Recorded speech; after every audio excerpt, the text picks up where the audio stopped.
Hi, my name is Ameya, and I am an incoming sophomore at Homestead High School. This is my milestone video.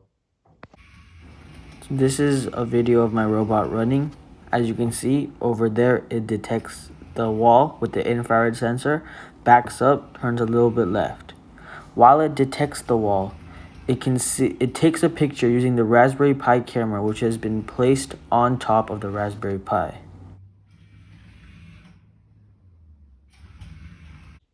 Here are the predictions from a couple of obstacles that the robot detected and took a picture of. As you can see over here, it sees this gigantic couch. It sees no face, so it can't do smile recognition. Over here, it detects my face. Detects it over here, sorry. And over here at the bottom, you can see it detects that I am smiling. It says it is true that this face is smiling. For my third milestone, I had to attach all the wiring between my motor driver, my Raspberry Pi, and my ultrasonic sensor. The first thing I did was attach the battery pack to my Raspberry Pi so the Raspberry Pi had a source of power when it was moving around. The next thing I did was attach the cables from the Raspberry Pi to the motor driver.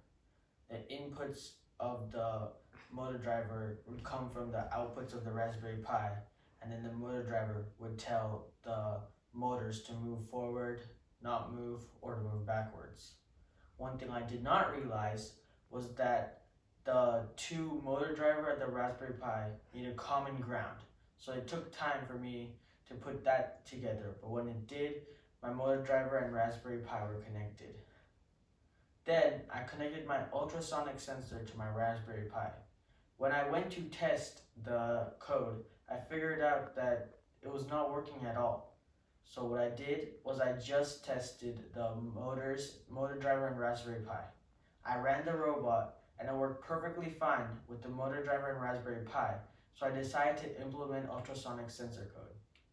I realized that my ultrasonic sensor was not working, so I did a test on a program I knew that the ultrasonic sensor had worked on, and when the ultrasonic sensor did not work, I realized that it had been broken. Then I found an infrared sensor in my supply bag. I implemented the infrared sensor into the bag and got it to work. That was a huge challenge for me.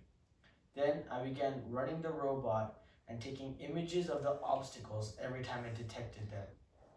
I, After I got the images of the obstacles, I put them through my smile recognition software to detect if they were smiling or not. If I had more time, I would put the two scripts together to make one big script and then maybe serialize the model so that the model wouldn't train every single time I ran the code. Thank you.